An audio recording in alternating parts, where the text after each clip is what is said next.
All right, welcome back to the latest episode of Conversations. Conversations, of course, is when I sit down one on one, or in this case, one on two with folks. The latest film, which is coming out this Friday, distributed by Vertical Entertainment, of course, is Nate Parker's latest, American Skin. I want to welcome back to the show Nate Parker, writer director, and Very Keith. happy. You very happy to be here? Brother, look, I'm honored to have you back, man. I always enjoy anytime we get a chance to sit down, man. Mhm. For And I sure. also have Keedron Bryant on, whose music is featured in the film. And this brother's got some amazing stuff that we want to talk about as well. Gentlemen, welcome to Conversations.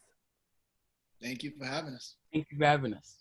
Nate, I had an opportunity to watch your film finally last night, and to say I was blown away with the subject matter and also the timing of the release of the film right now. It just feels like a perfect project right now. Talk to me a little bit about this being the follow-up film from another film that I love that you've done, The Birth of a Nation. Well, interestingly enough, I wrote and made this film, almost 2 years ago, Right. which is, I think, the tragedy of our circumstance is that a film like this felt relevant 10 years ago, 5 years ago, yesterday, tomorrow, and if we're not careful, 10 years from now. So in making the film, it's not a magic bullet. It was just doing, as Nina Simone said, reflecting the times. When I got custody of my nephew and brought him into a situation where he was safer than from a standpoint of his environment and had a better opportunity to get the education he needed, still, even with this nice school he's in, he has to ride his bike through neighborhoods that don't have anyone that looks like him. And when he came to me and asked, what do I do if I get pulled over? And I stumbled through some traumatizing, don't grab your phone, look him in the eye, I realized that I didn't have an appropriate answer. And I realized that young brothers like my nephew, who now is at USC, and young brothers like Keedron, who is one of the great artists of his generation, far too often their lives are in danger by just living. When you think about Keedron's song, I Just Want to Live, that song hit people not because his voice is remarkable. You referred to him as like a younger Johnny Gill. Like the brother can sing, but what he was saying stopped us in our tracks because you have this young man that is literally begging for his life, and he is 12 years old at the time. If that is not an indictment on society and where we are right now, then I don't know what is. So this film, whether it, made 2 years ago and have in perfect timing, as they call it, is really just something that I hope will just add to the conversation around how we might shift the narrative around protecting the lives of our children and our children's children. We can't hand them a society that will attack them and decimate their bodies and know that there's no accountability. So after Birth of a Nation, making a film that I thought that I wanted to add to the conversation around what we should and should not tolerate as a people, and using a period and a man who is my hero to tell that story. This was about the contemporary, the now, the urgency of now when it comes to lives being cut short. I imagine Trayvon was not so different than Keedron. And where would Trayvon be right now had he been allowed to live? If we didn't have this systemic racism that is just so pervasive in the way that we interact with our young people. So, it's timely, but I think that unless we do something differently, it will always be timely. That's the fear. So let me step back a little bit, Nate, and just examine your career from where you started to where you are now.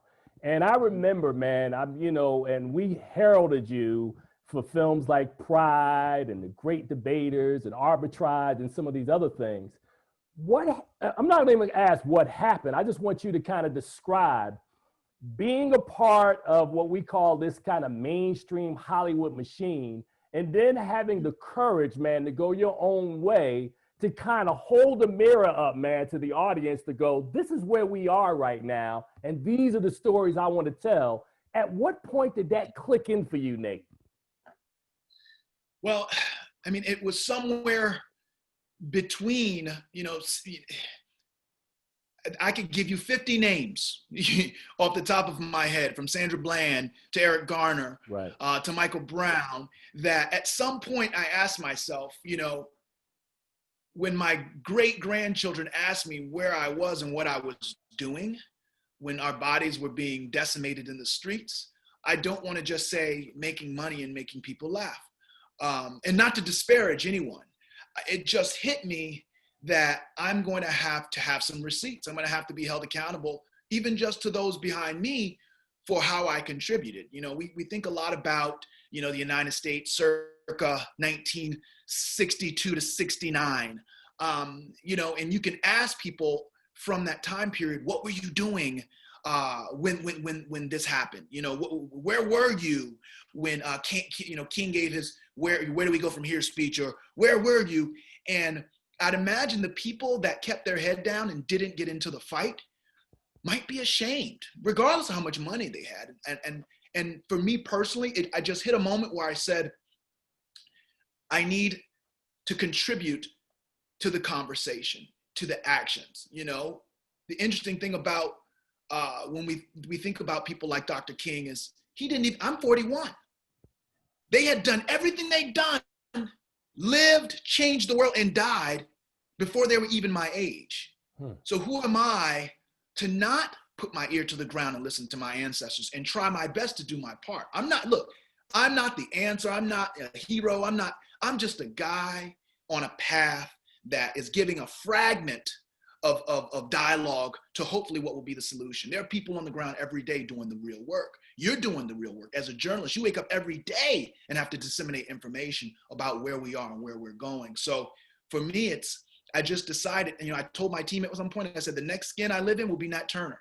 And after that, it just felt like there was no looking back. I feel like, I'm dedicated not only to the people behind me, but the people in front of me. Keedron.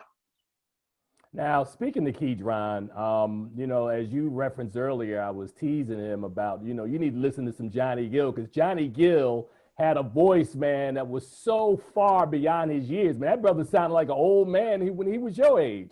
Yeah. And that when I picked up a little of that today, Keedron, when I was listening to your music, this partnership that you had with this socially conscious filmmaker, it's about the best way I could say it, with Nate Parker, man. I mean, this right here is really a gift for you, Keedron, because you are seeing courage firsthand and working with this filmmaker who, as I said, you saw me earlier about holding that mirror up, man. That's what I think about every time I think about Nate's work. Keedron, you just starting on your path, man. You 13 years old at this point, man. What are you seeing as an art form, and how are you being influenced as you're kind of making your moves right now, even at this young age? Well, I always been singing since I was 5 years old. So I always had a passion for music, and I sung in school, sung at church. I grew up in church singing, and a lot of people were just like, your voice is so powerful, and you touch me every time you sing in their souls. So I always had a passion for it, but I never knew that it was going to happen around I Just Want to Live and where I went viral. So my influences is definitely my parents, because they're the ones that raised me and groomed me to where I am today. And they always just been there for me. And also God is my influence too, because I can go to him anytime I need him. If I don't have anybody right there, I can always go to him, and he gives me the answers, and he can guide me through everything I do. So those are my top influences that I can just look to. Well, it's interesting, man. You heard Nate talk about being 41 years old. I'm 57. And when I was born, 8 years removed from the death of Emmett Till, So for me, where we are right now as a country, we've always been here. And I've told people, man, that you know, sometimes they try to go underground with the hate. The hate is always it's always been there, and it will continue as soon as we get off this call. That the hate will always be there, and we have to fight. Keedron, you at the beginning of your journey of fighting. Nate, with his camera and his storytelling, is constantly in the trenches doing what we do. Everybody's got a role to play, man. And as I said, man, I remain proud of my affiliation with you, Nate. And it bothers me tremendously when I read reviews sometimes. And I want to ask you about this, that you have, let's just call it what it is. You got white people who really don't understand what it feels like to be in the American skin of people who look like the three of us on this call. And they're critiquing your work, but they get it.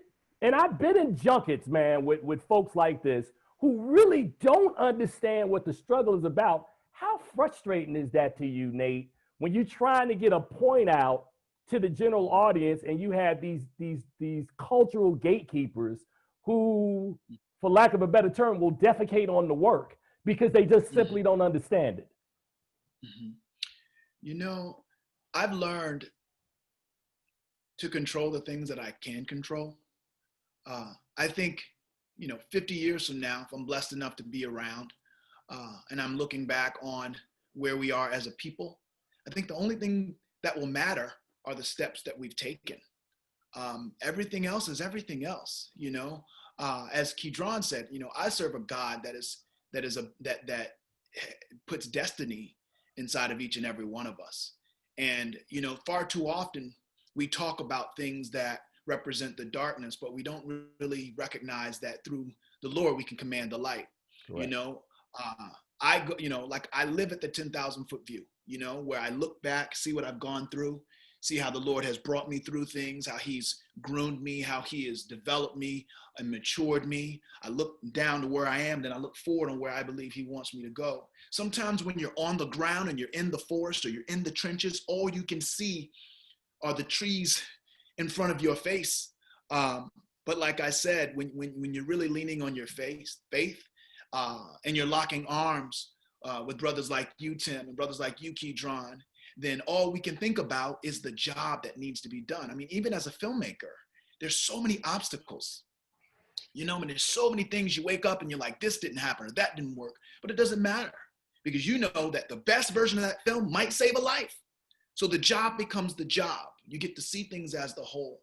So, you know, as an artist, I'm just going to continue to do what Nina Simone said, and that is reflect the times. If I'm reflecting the times, everyone's entitled to their own opinions of what it is. It's art. It's subjective. Right. So I don't take it personal. I just do the very best I can to do what I think I was designed to do and pull us forward as a people. Now, you know, Nate, a couple of years ago, I had an opportunity to sit down with Barry Jenkins, and, you know, we had gotten so comfortable that I think later in the interview, I talked to him about, do you have an opportunity to sit down with your peers? Do you talk to an Ava DuVernay, a Ryan Coogler, a Nate Parker? And he shared with me that, yeah, that there is kind of a connected call that these guys weekly are kind of spending time. I know your name came up, Nate, when I talked to Dion Taylor about people he talks to from time to time. Do you get that sort of support? Do you have a group of Black filmmakers, man, that, because I know Spike Lee and you kind of are kind of affiliated, man, but are there other folks, man, who you can reach out to, man, for words of encouragement, for advice, professional advice, personal advice, etc.?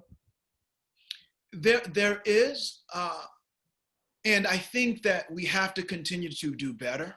I think that the success in the destruction of our culture in this country has been due to the divisive tactics between us. You know, not so long ago, we weren't allowed to gather in groups of 3 or more without having a white person present in the group. We can't forget our history and how the very design of us being in this country, when we were brought here as chattel, was for us to be disconnected by culture, by tribe, by language. So we're still learning, I think, to heal from that and to engage and to recognize there can be more than one. that my success doesn't mean your destruction, that your success doesn't mean my destruction, that we need each other. You know, some of the greatest images I've seen in my life when it comes to art are some of the images that came from, the Harlem Renaissance. But we also know that the McCarthyism and how so many of them were torn apart, and divisive tactics were used to pull them away from each other. So when you bring up brothers like Spike Lee, who was my mentor and patriarch and friend, when you bring up Dion, who is a remarkably talented director that doesn't get his due, right. I think that we have to find ways to recognize, it goes back to your last question, we have to find ways to recognize that our success can't be caught up in the validation of people that aren't speaking to our experience anyway. I think we have to recognize that our lifeblood is each other. You know, when my film, when Dion's trailer dropped for Fatale, that fantastic film that I hope everyone sees, I posted on Fatale while I was promoting my film. Yesterday, he posted on American Skin. 2 days ago, I posted Lee Daniels' The People versus Billie Holiday trailer. Lee Daniels posted American Skin. Until we recognize that the only way we really will go is by going together with locked arms, then we're never going to be able to achieve anything anyway. You know, so, and I want to do that for Keedron too, because I know he has peers that are his age, that are singers. Right. And I hope he's collaborating with them and reaching out to them and connecting with them. You know, we have to do it as a tribe. If we don't do it as a village, we will fall.